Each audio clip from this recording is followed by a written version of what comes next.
The one thing I'll say about Otter is if a 69-year-old man is happy and he could see his sales with the flick of an app, that makes me happy. Shout out to Tom, because I kid you not, that was the most stressful time when our father would ask us, okay, so how much did we make yesterday? And I would have to go into every single third-party app, and he's looking at you and staring you down, and he's an aggressive figure. And you're 10, 15 minutes into this, and he's like, you still can't tell me how much we made? But now looking at it, that's the first thing I did. I downloaded the app on his cell phone. He said, why do I need it on my cell phone? I said, give it some time. And now my father was opening up the app every day and just looking at it. He was like, we made this much yesterday. I was like, look, he's telling me now. Welcome to the Otter Podcast, ladies and gentlemen. My name is Sunny Tour. I'm joined today by my guests, founders of New York Chicken Gyro. We have Sam, Mo, and Hafiz. Thanks for joining us, guys. Thank you for having us. Today, we're going to dive into how New York Chicken Gyro scaled from one location to a fast-growing and evolving QSR brand.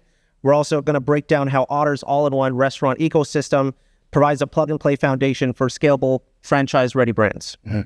So, guys, let's dive into the origin story, how it all started. Man, what a journey it's been, guys, right? Mm-hmm. Man, it's obviously us, being born and raised in Flushing, Queens. We were surrounded, with this type of food, this type of concept. Honestly, it got us through our, days where we didn't have much money in our pocket, and we have a lot of family members, that are doing this currently to this day.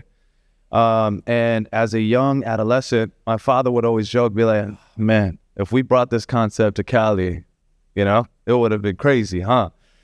And, here and there we would say it. And then finally we knew it was happening. So me being around, 22, about 9 years ago, my dad actually taking flight to California, and with Mo, actually with his expertise, finding a location strategically, finding, the first location always matters, It's like you're diving in, you're forging a story for yourself, right? So where do you want to begin? So we were like, hey, when you start a business, you want to start small. You want to see if this product is selling, right? So when we did it, there was a lot of hurdles, a lot of obstacles, that me personally, I had to go through. And it's like you throw somebody in the middle of the desert and you're like, go find water. Yeah. Like, which way are you going to look, right? So me being young as I am and not as equipped with the right tools, there was, it's obviously, cutting that red ribbon. Once you cut the red ribbon, you got the store going, you got the doors open to the public, then it's all on you. You apply those skills. But we opened up our first location in Canoga Park, California. And it's, 1 month when, after the first month, we started to see that we were getting a lot of support, from the community itself. And we'd love to see it, because we were confident in our product, right, guys? Yeah, for sure. I think the product is very scarce in the LA community.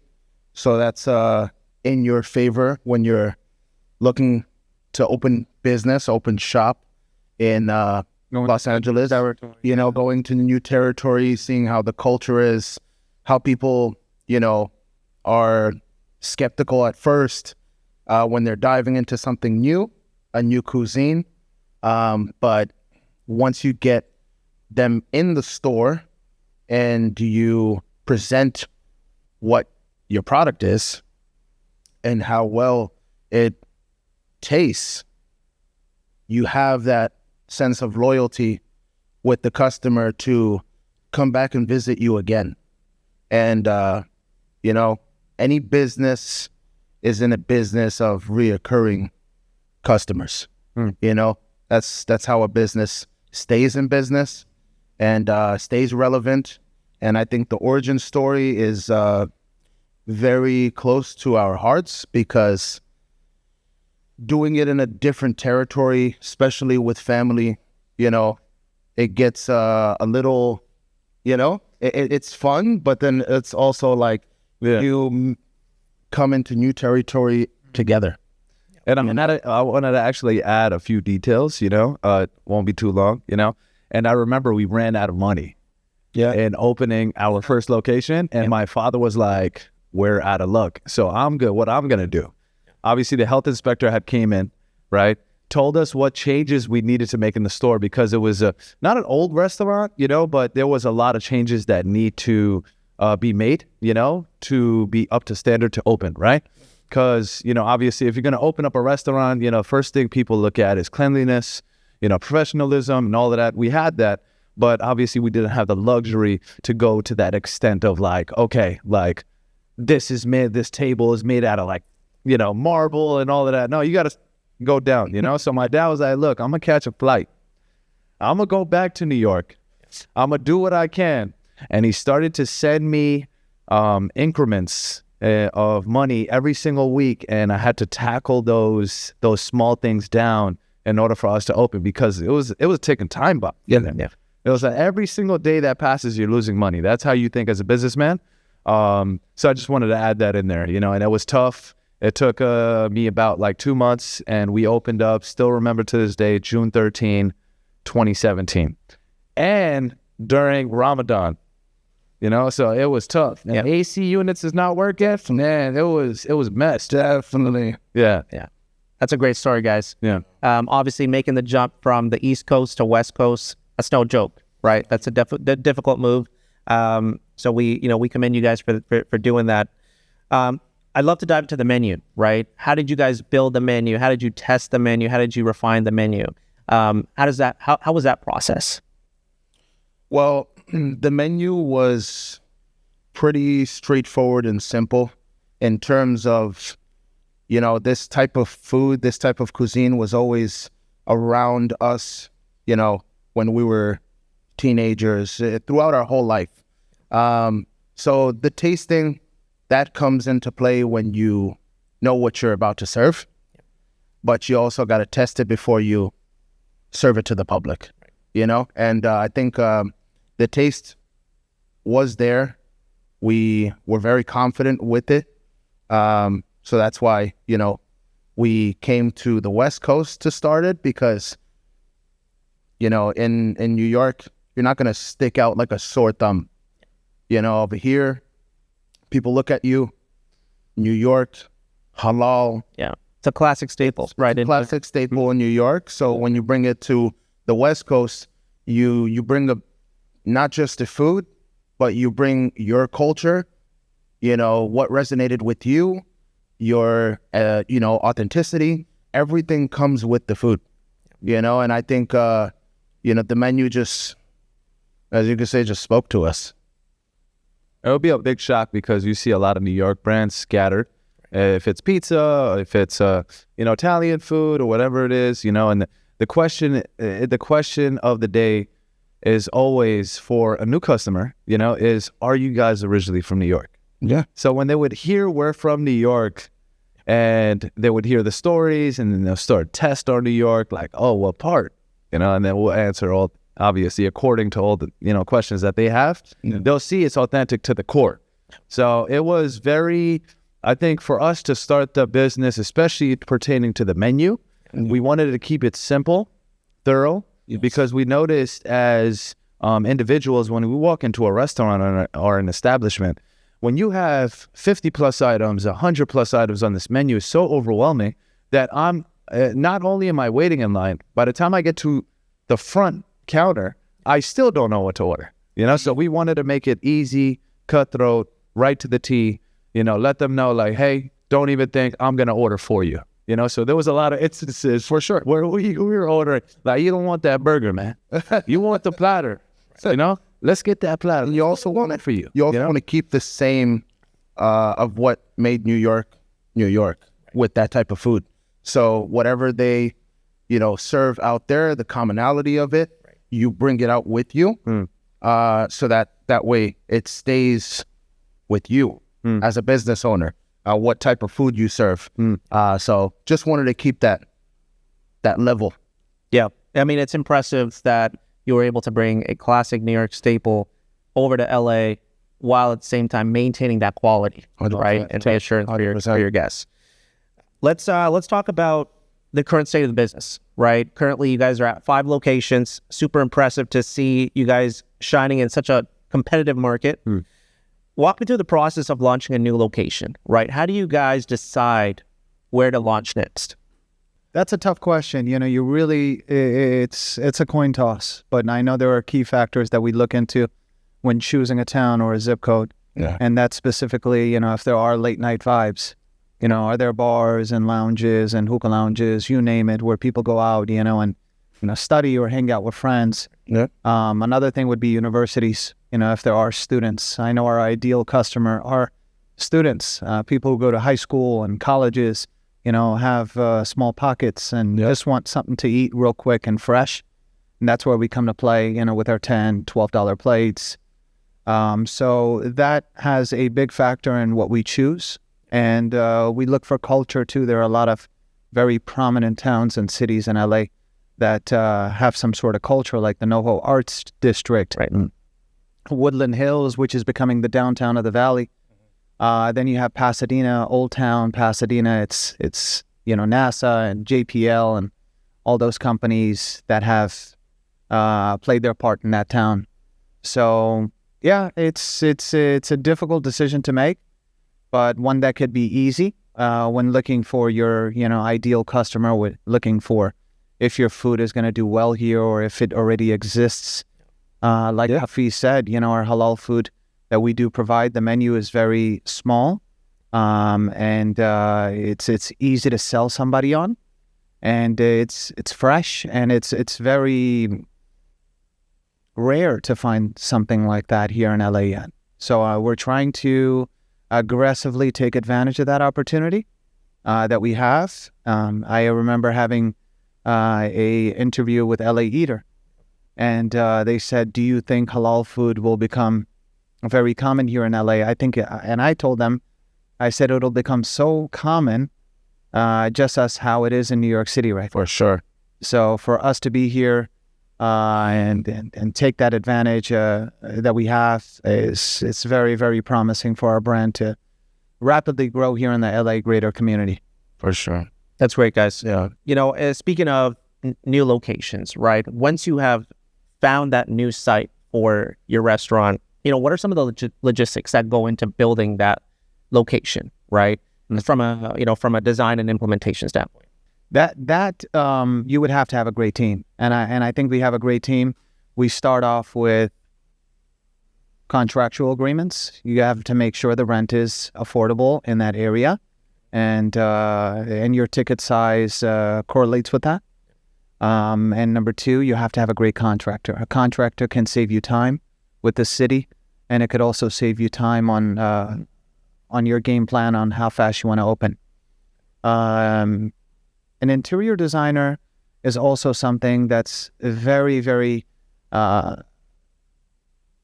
advantageous. A lot of businesses are not using interior designers. They take that upon themselves. And I think sometimes spending a few more $1,000s on an interior designer, letting them make you a mood board, is very, very beneficial. And and having them work with the contractor. Number three would be funding. How are you going to fund this business? Is it going to be through a loan? Is it going to be through a pool of investors? You yourself? I really do think the best way to grow is by pooling in money, liquid cash, rather than taking out a loan to open up a business. And it's very dangerous when you take out a loan, because restaurants don't really profit well the first 6 months of business. You're here to bring in the community, keep the place busy. Profitability is something you need to look into, after the first year. And number four is having a great operational team, making sure that they're not wasting time in getting things done. Having a checklist is so important. I remember opening up in Canoga Park, our first location. We had no interior designer. We had a contractor that was given to us, little to no resources. So it was a referral from a family member that lived here. Having a checklist is so important. And I know a lot of people don't like to use paper and pen nowadays. If that's something that you're willing to do on your phone, just open up your notes tab. Yeah. It's so beneficial. Having a checklist, knowing what to do, knocking off the dominoes one step at a time. No. And focusing on the bigger tasks, and then letting the little tasks follow as you go. Awesome. And I think what goes into the design and implement stage is, keeping your theme colors there at every location, keeping what makes you, you. So New York, there's a lot of graffiti, there's a beautiful skyline, there's much to love about New York. So as a New York brand and New York based and born business owners, you have to be about your name and where you're from. So theme colors for sure, and interior designer definitely helps out with that because kind of keeps you in line. Yep. And then also the team that we have, we run everything by each other, and that's what keeps uniformity in line. I'll add one more thing. Sure. And I know Sam told me this when we opened up our second location in Pasadena. He was the one that took this task, and I'm so happy you did it. It was, you're so focused on the construction and you're so anxious to open up that you're not thinking about who's going to run this place. Mm-hmm. Who is your manager? Who is your supervisor? Your back of the house. So Sam actually brought that up to me. I was so focused on the construction in Pasadena that when there was one more month until we were going to have a soft opening, he said, we have no staff. And so that's when he took the task to get on Indeed and Cabbage and all these platforms and bring in some great talent. And our turnaround rate in Pasadena is little to nothing. I think we have still, 60% of the people from the staff members that we did start off with. Nice. And he brought in some great talent. We have a great manager there, a great assistant manager there. The manager's name is Manny. If anybody does go into Pasadena, ask for Manny. He'll take care of you. And he has the best customer service. I think that brand, that location did build up solely through customer service. And to add what Mo said, things take time. I don't know how many interviews I went through just to find that one golden lion, So the good thing is that hopping from one location to another, you always have help. So, that keeps in line with you not having to look over your shoulder. Like, okay, I don't have to worry about this person doing something wrong because it's about the finer details. You do one thing wrong to a new customer, you lost that. You lost him, for life. He won't give you another chance. He don't care if you've been in the business for 10, 20, 30, 40 years, And I feel like it's very important, especially in line with, I think this one great man, I forgot his name, but he was a great entrepreneur. And solely his expertise was in building restaurants. He said that the percentage of a new customer coming in, enjoying a meal, and coming back, there's a 30% chance that customer will come back if only you recommend another item on the menu to him. And if he likes the calm vibes, he loves the culture, he loves the people, because I feel like the people make the store, so that's why culture is very important, especially when running a brand itself, right? And you have to be strategic on what qualities you're looking for in a specific person in line with a position.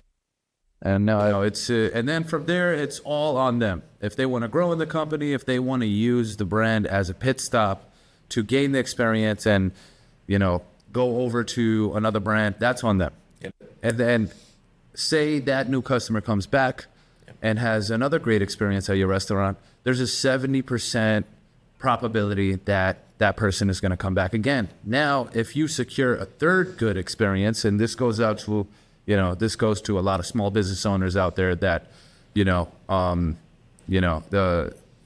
this game plan will work for you as well. Third time they have a good experience, that's a lifetime customer. Mm-hmm. They'll always come back because now you gain their trust. Very hard to gain somebody's trust, so that's what we thrive for. And honestly, it's taking it one day at a time. Yep. You don't count the days, you let the days count you. Yeah, so that's all I wanted to chime in. That's great insight, guys. With respect to the digital era that we're in, I'm curious, do you guys use social media at all when you're identifying potential locations for your business?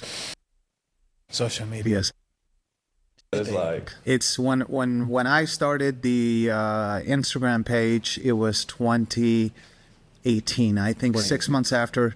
no, I think we started late 2017, so the beginning of Late 2017, yeah. I started the Instagram page, and I remember Sam that time said, why are we even making an Instagram page? Why are we on social media?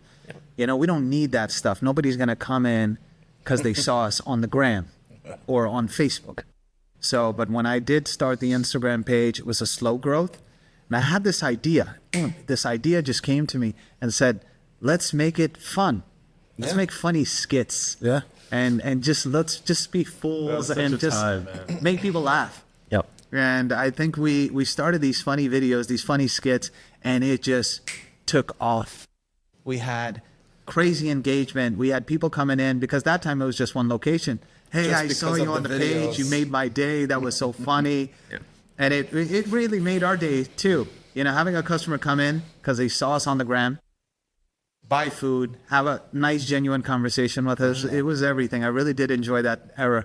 And then we stopped. And we've noticed the effects that Instagram and Facebook have when you pull back. Yeah, because we turned our focus on building the brand, scaling the business, growing more, building more locations. Yeah. So we weren't all present at one location. So it made it very tough for us. But I think social media, it plays a very big part in business. Why? Because you see other brands, same as if you're an athlete, you compare yourself to different athletes. Yeah. When you're in business, you see other, brands out there, and you see where they're located and how they really meshed in with the community of where their location is at. Yes. Social media is everything. It really plays a pivotal role in small business now. It gives the opportunity of small business to compete with, big business. And Kevin was a crucial figure in this one. When he came on, he just changed the whole social media game, and we've never gotten millions of views on our videos. Shout out to Kevin. Shout out to Kevin. See him, but he's our operations manager and hopefully partner in the business. And he really did take this social media game and grew it to a level I could never achieve. And we started to get millions of views, and we started to get this crazy amount of traffic that was coming in, that were impressed with our page. Yeah. I think having softer grand openings were a lot more easier because now you're posting and tens of thousands of people are seeing this post rather than hundreds. So I really do think that a lot of small businesses do burn out. Yeah. They don't take the social media seriously because they're not seeing that growth, but they need to understand that this is not a week job. This is not a month job. This is a milestone, but it's a very slow growth. They need to understand that this is going to take you years to achieve, years. And we see it with some of these social media or Instagram figures or YouTube stars.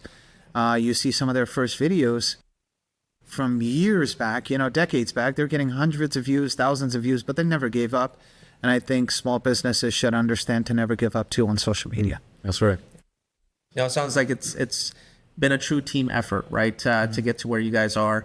I want to pivot towards, the speed of how you guys are growing, right? Mm-hmm. How does Otter, make it easy for you guys to set up your tech stack within each store, and have you go live across all stores? Otter is an amazing tool. It literally synchronizes everything for you. It's different when you have hard data and you're looking at, what customer favorites are, what's your peak hours, having all those third parties pulled into, being integrated with your POS system, your kiosks. That's right. It makes it all so much easy to really implement and take that into effect and use it to your own benefit to, furthermore, bring growth into place. Lean into what makes you you. Get ready for peak hours with the staff. The staff has the ability to take a look at, the screen and see when they're going to get busy, when their peak hours are. On downtimes, you have to get ready for those hours. And obviously we know it's lunch and rush, but it just makes it so much easy. Yeah, not only has it been great to us, but you got to take into consideration that, a lot of businesses, when they're past the 5-year game, they don't turn left, they don't turn right, they don't look behind, they only look forward, right? So meaning they don't look for a swap of a POS system, they don't look for a better way of operating, and they don't look at, certain things. They throw other companies off. Well, now we had many individuals approach us representing other companies, but then we came across Otter. That's kind of the mindset a lot of operators have, right? Exactly. If it ain't broke, right, don't fix it. Exactly. So we're like, how do we get this better? It's obviously what we had before. I don't want to say the name. Can I say the name or no? No, I don't want to say the name. He can say the name. Okay, yeah, we had Clover, but we noticed after using that system for a long period of time that it's more enough for retail, right? Selling clothes. No, I don't want. It's for like a coffee shop. You did it easy for us, but we noticed that Otter obviously has more options. It's a better synchronized system. I love how it integrates with all these major third-party platforms. It's easy for you to look into analytics from cutout, from gross to net, and it makes it our job very easy, because it gives us a breakdown in numbers and a simple breakdown, where we don't have to dive into 2-3 different platforms just to accumulate numbers, So I commend Otter for that. It's been great to us so far. And the transition was swift, It's like, obviously with the help of, the team, and it was very easy, swift. And to begin with, like, it kind of caught me off guard. The change and how rapid it was, So, because usually when we talk about change, it takes a long time. That's what, Sonny was also saying right now is that, most entrepreneurs or business owners have a mindset of, if it is not broke, don't fix it. But with business, I know we've learned that there's an evolving phase that is always happening. Always have to be changing. Always have to be getting better. And I think the one thing I'll say about Otter is if a 69-year-old man is happy and he could see his sales with the flick of an app, that makes me happy. Shout out to Otter because Gyro. I kid you not, that was the most stressful time when our father would ask us, okay, so how much did we make yesterday? And I would have to go into every single third-party app, and he's looking at you and staring you down, and he's an aggressive figure. Yeah. And you're 10, 15 minutes into this, and he's like, you still can't tell me how much we made? Wow. Yeah, it's it was funny. But now looking at it, when that's the first thing I did, I downloaded the app on his cell phone. He said, why do I need it on my cell phone? I said, give it some time. And now he opens the app. Even when we were on vacation, we had a family vacation, and my father was opening up the app every day and just looking at it. He was like, we made this much yesterday. I was like, look, he's telling me now. And one thing was the change. We were worried that our employees weren't going to catch on quick on how to operate the system. And boy, do I tell you how quick they caught on because of how easy that system is. Going from the front POS to the KDS, it's all about organization. So when you have such a clean and swift, line, you're gonna dominate.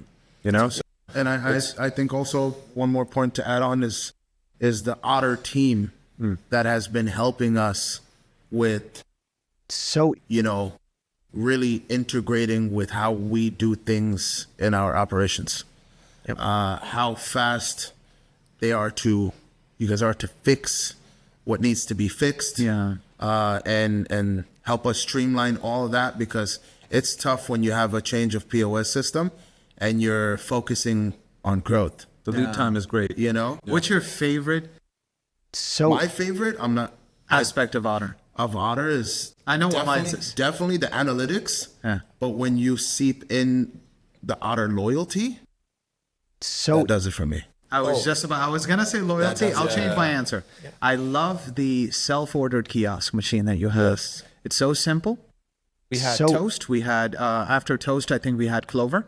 Clover deals with self-ordered kiosks through Grubber. But when Otter came in to be introduced, it's so easy.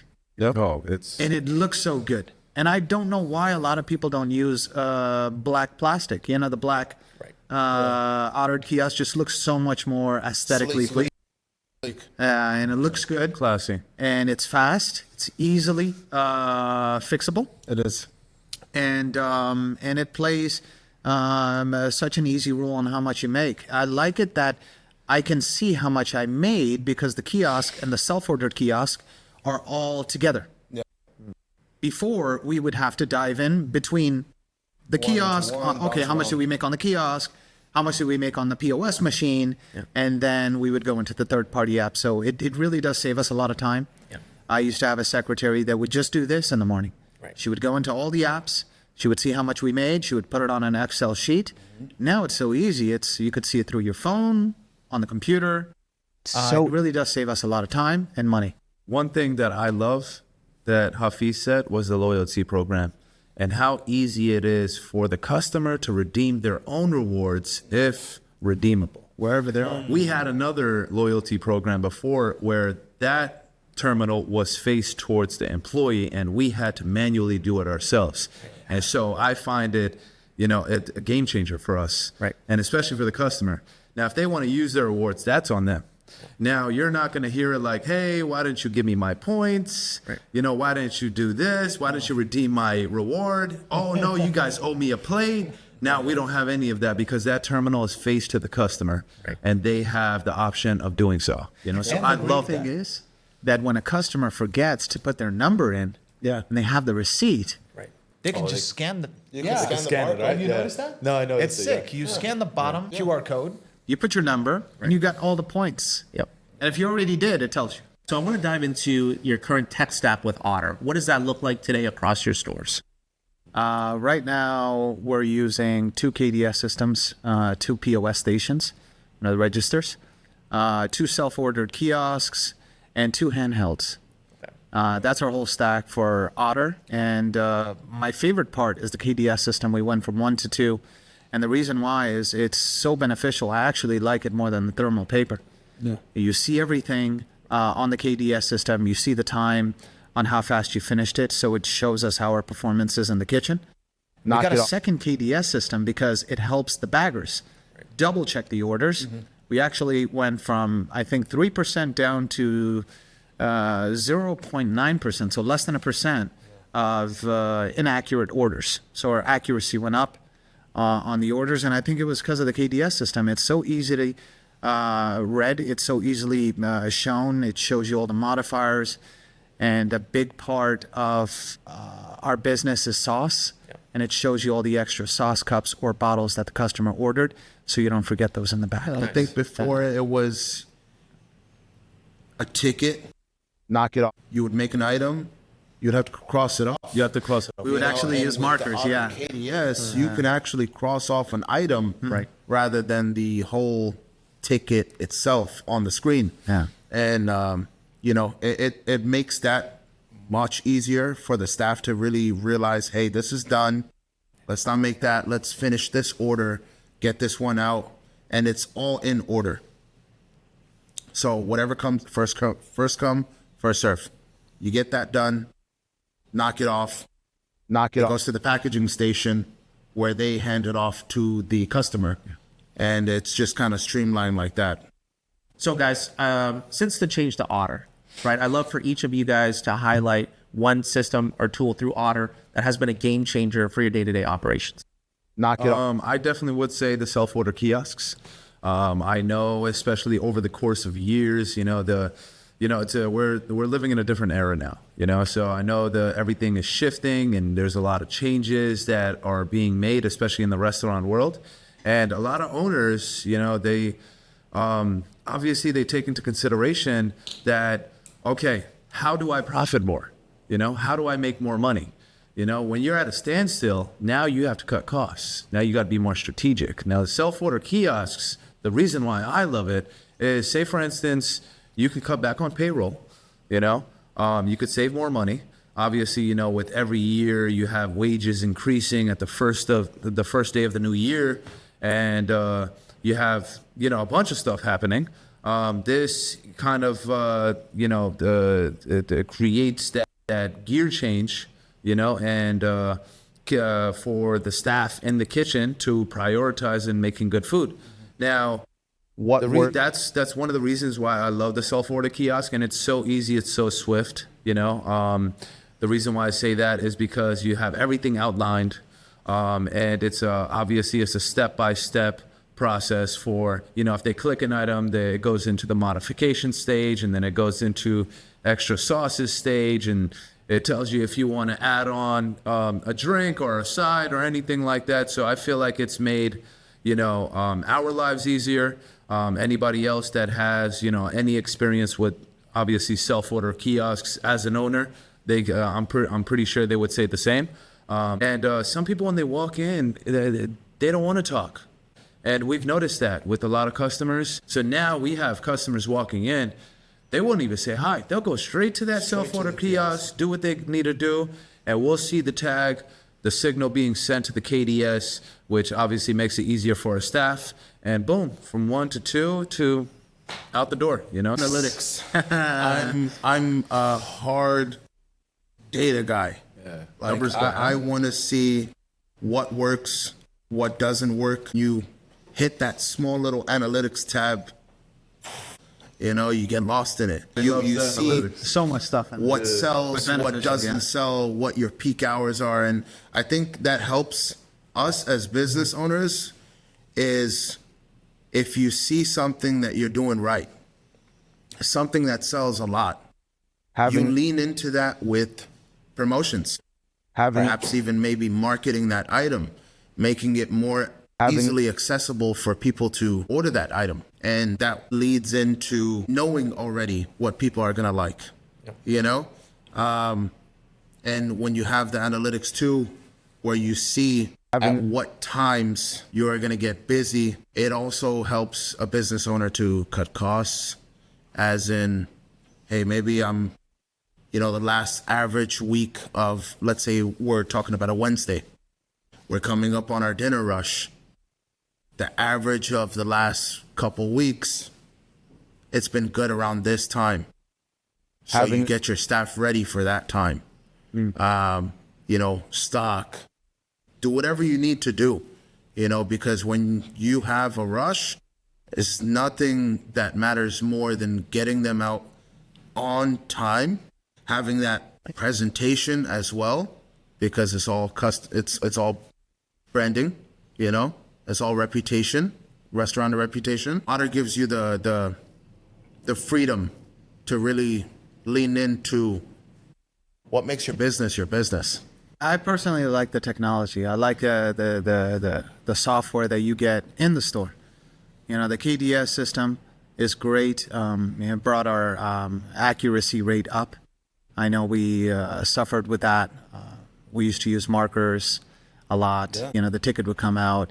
Now, you have to share the ticket with somebody else. Okay, I made the burgers, you make the gyros, and it was so much traffic in the kitchen. And now, having 2 KDS systems, everybody can see what's been done, what's coming, what's a VIP order that needs to be rushed. It makes it a lot more easier on the kitchen. Also, the baggers, the managers see what's going out. They see their busy times too.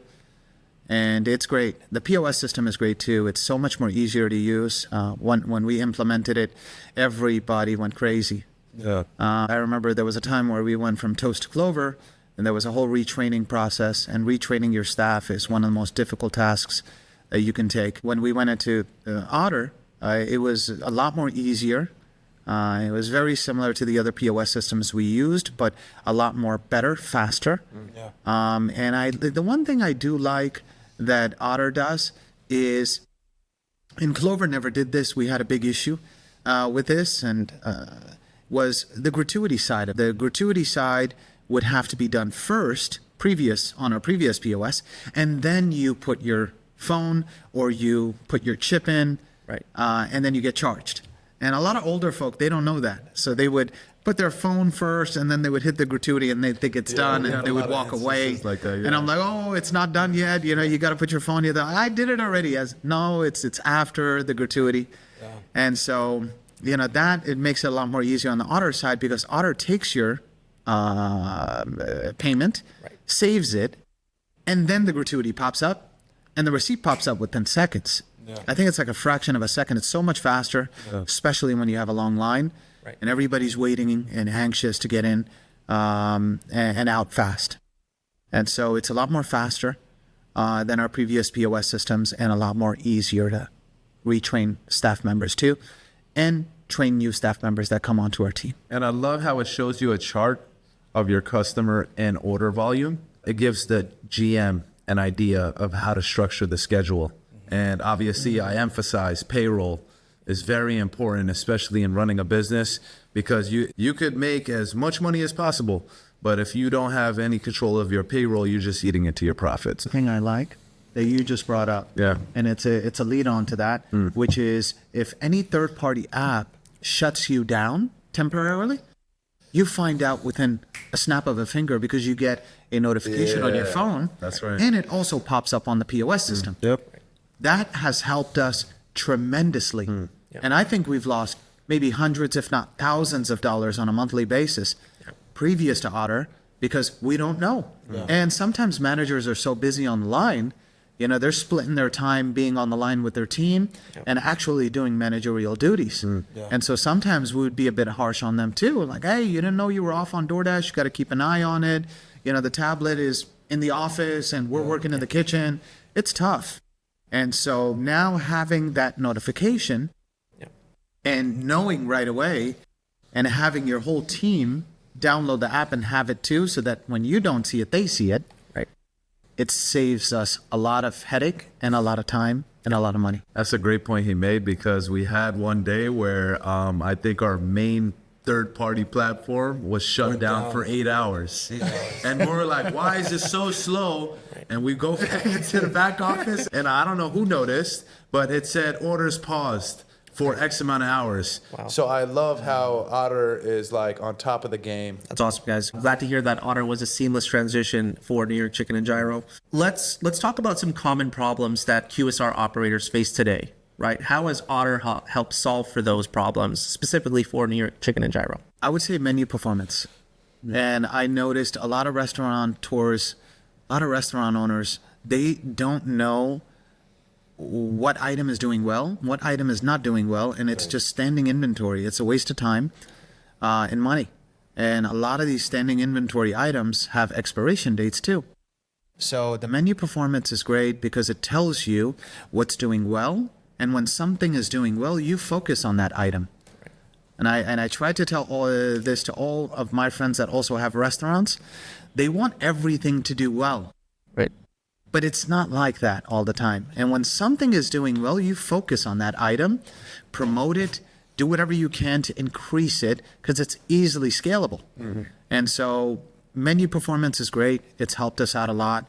We've made some changes on our menu too, going from cookies and brownies now to baklava, 86ing some items and discontinuing the item completely, because it's just not doing well and your customers are not buying them, and it's just standing there. And when you have 3, 4, 5, 6 stores, that could end up being hundreds, if not thousands of dollars that are just locked up and sitting in your stores and not selling. I want to turn it over to you. You brought up loyalty earlier. Yes.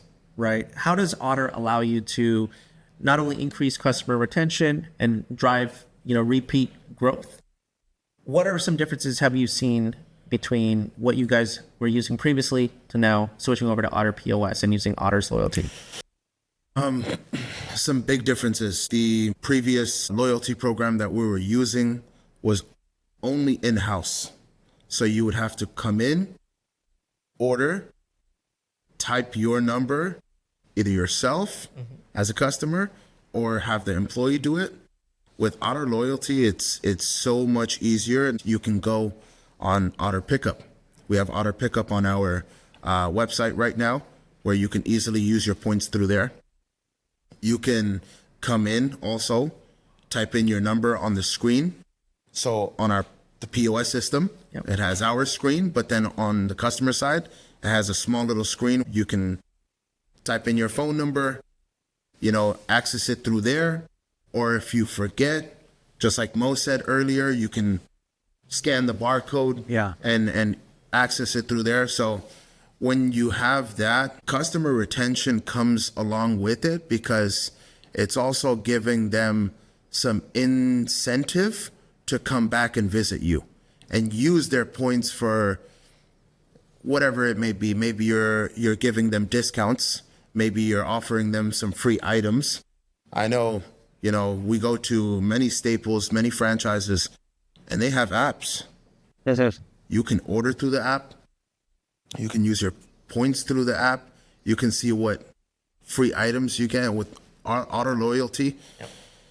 It makes it so much accessible for the customer to actually play with what they got, accumulate their points. See, with Otter Loyalty also, you can just streamline that everywhere. Yep. With the previous one, it was not that accessible. Text messages, you're gonna steal my number? I was like, we're not gonna do that. It's not gonna bother you. It's not gonna. Felt like a marketing grab. It felt like a marketing grab. With Otter Loyalty, it's pops up right there. Yep. You want to do it? You don't want to do it? That's totally up to the customer's choice. But from previous to now with Otter Loyalty, there's no question that we've made a right change. Guys, I want to change gears a little bit. Let's talk about social media, right? Your content is hilarious, super engaging. It reaches millions of viewers across your channels.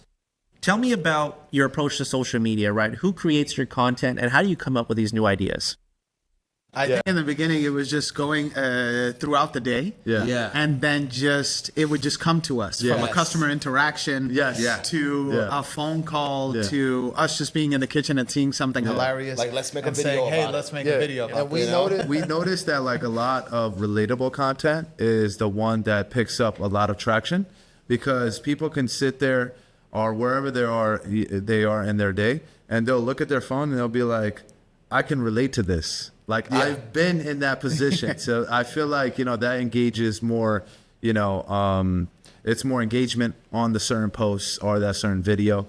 Comments are just flying, so we thrive off of the comments. Sometimes we hear, we read some of the most funniest things, so I feel like, especially for our audience, they make it worthwhile. I think more restaurant owners should put their face out there a little bit more. I think so too. Make some content. I think a lot of restaurant owners like to hide behind the camera, and I'm a victim of this as well. I think there are great faces on social media, and I think that's one of the reasons why we scale so fast on social media is because of this guy's a legend. I get very shy on camera.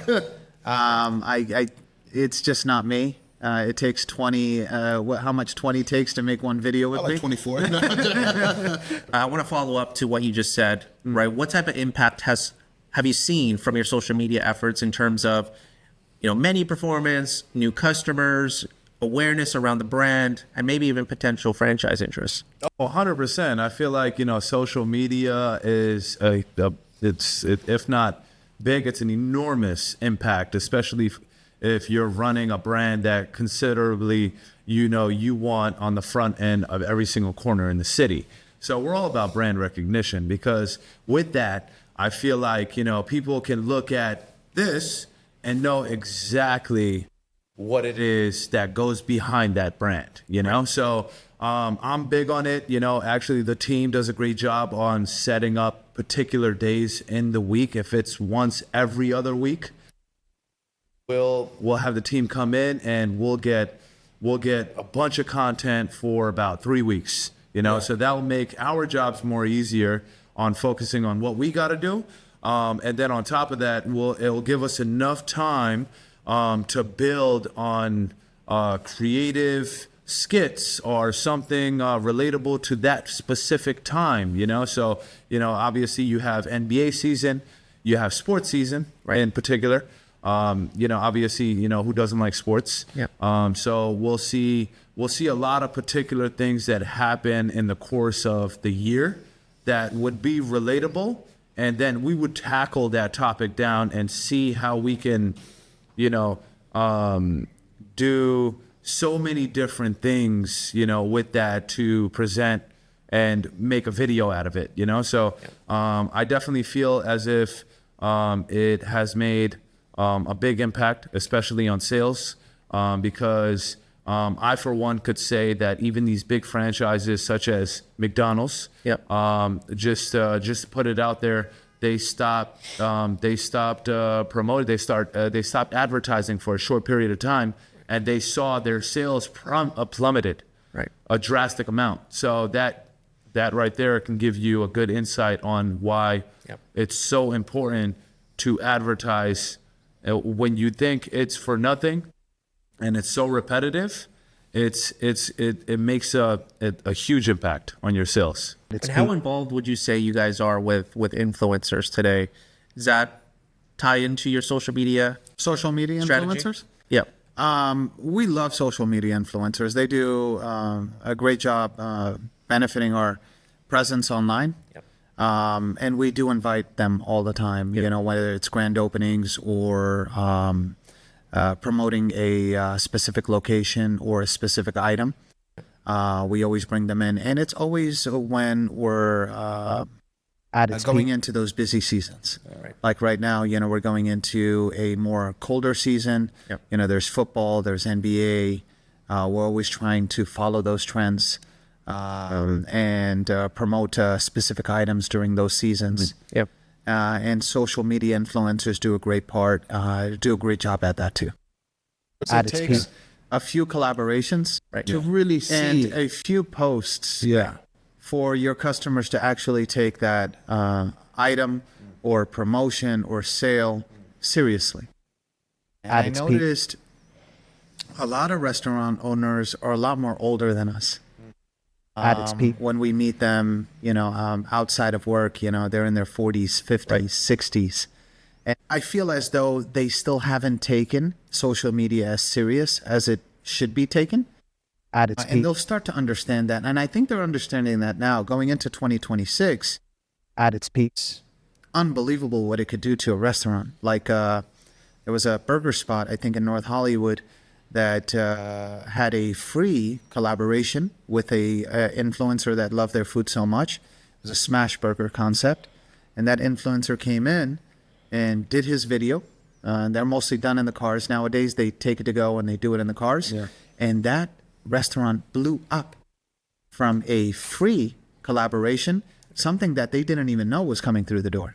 And so sometimes just making great food and letting it come to you is definitely the mindset to have. Sometimes making collaborations and bringing in some of these local influencers has a benefit. At its But peak. having people that are making content and vlogs and on YouTube, not only on Instagram and Snapchat, has such a big and profound impact on your business. I say find a great social media team. There's so many out there that do freelance work. And don't stick with one. If they're not cutting it, I always say give them about 1 to 3 months. And if they're not giving you the results that you're wanting, switch. Keep on evolving in the social media game. But there's a lot of great freelancers out there that do a great job. And just don't give up. Try to have 2 or 3 or 4 vendorships and see which one fits the best for your brand. And I'd like to add something small to that for the small business owner that doesn't have a budget for social media. At its Having peak. someone do it for you, whether a brother or sister or you yourself learning, it's just so much more easier now. You know, with some of these apps like ChatGPT that can create statuses and captions for you, Mid-Journey that can create videos for you. It costs $11 a month, if I'm not mistaken, to make a Mid-Journey account. Now, I know the hard part is sitting down and doing it and creating those subscriptions and giving it a test run. But I think with a $100 budget, you can do so much now with all these AI platforms. So, guys, from the Otter side of things, super impressive to see you're pushing out close to $1 million worth of orders per month across your stores currently. How do you maintain that level of consistency, right? And how do you ensure that you're repeating exceptional experience, right, for your guests? At its peak. I think we're doing about 25 to 30,000 orders a month, and that's going up, going into the end of this year. $1 million plus dollars in sales, and the system that we have is capable of doing that, and a lot more. And so we're happy that the system, the Otter system, is keeping up with that. At its peak. I think with us, we shouldn't forget that we're a halal brand, and there's not that many halal brands in LA. And also, there's a saying, they say quality At its peak. is better than quantity. Right. And the hard part in our business is that we have both. At We its have the peak. quality and we have the quantity. So it's very difficult to actually grow with both. Yep. And we're doing a great job at it. Halal freshness is what we go for. The sales are going up. And I think for us to focus on the quality, it will increase as we go. At its peak. We're going into a realm where we're going to get to a half dozen stores. Yep. And that half dozen can go to a dozen really fast. Yep. Especially with franchising opportunities in the horizon. At its That's peak. amazing, guys. Thank you. Let's look ahead, right? What's next for New York Chicken and Gyro? Any particular cities or regions you have in mind? I think we have a couple that we've been kind of talking about. Well, you got to tell them what we're working on currently. You know, Yeah. North Hollywood. currently we have North Hollywood in the works. It's under construction right now, but I'm really, really excited for that because that area is just, you know, a food staple. You know, and it's late night vibes. You know, there's many different aspects that would make that location a great, you know, piece of that community. At its peak. And it's also, I feel like for us, it's just stay small enough, long enough, and you'll be big enough soon enough. At its I peak. think that And really, North Hollywood is great, though. you know, that resonates with us, North Hollywood. We wanted to do North Hollywood before Pasadena. Yes. And we just couldn't find a place. You remember that? Yeah, we have our eyes out for a lot of particular places. You know, I'm just going to throw a couple cities out there.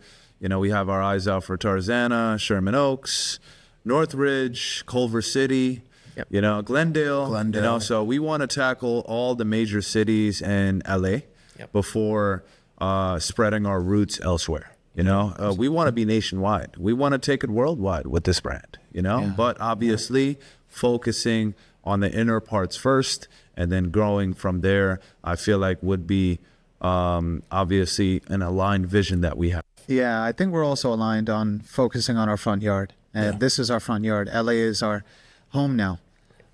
We've been here for almost 10 years. Go Dodgers. And and we want to expand as much as we can here. There's a lot more opportunity. There's 15, 16 million in the LA County area. And that's a lot of people and a lot of mouths to feed daily. And I think we can swallow up a big chunk of that. And we have great food to provide, and I really do think people should give us a try. And after LA, we really have our minds on Orange County and San Diego. They're great areas and towns as well. And after we make our way down south, we'd love to go nationwide. Going into Nevada, Arizona, Texas. These are great markets. The western side of the U.S. Western side of the U.S. In New York, you know, where we're from, it's very saturated. The halal food is at its peak. That is right. And Every single corner. there's so many states that don't even have halal food. We get messages, emails, phone calls all the time. My card is in every single business. I get phone calls and text messages all the time about, hey, when are you coming to Texas? Hey, when are you coming to Vegas? Hey, I'd love to partner up with you on this project. And so we would love to let everybody know that, franchising is in the horizon, and we are looking into it, and we'll let everybody know once the time is right. So, guys, that concludes the Otter Podcast for today. Thank you all for your time. We had a lot of great learnings, a lot of great insights. We're super excited for the future of your brand and your business, along with the partnership with Otter. Before we wrap it up, where can people find you? We're all over. If anybody wants to try our food, if you're coming into the LA area, we're in Pasadena, Canoga Park, West LA, Venice, and soon North Hollywood.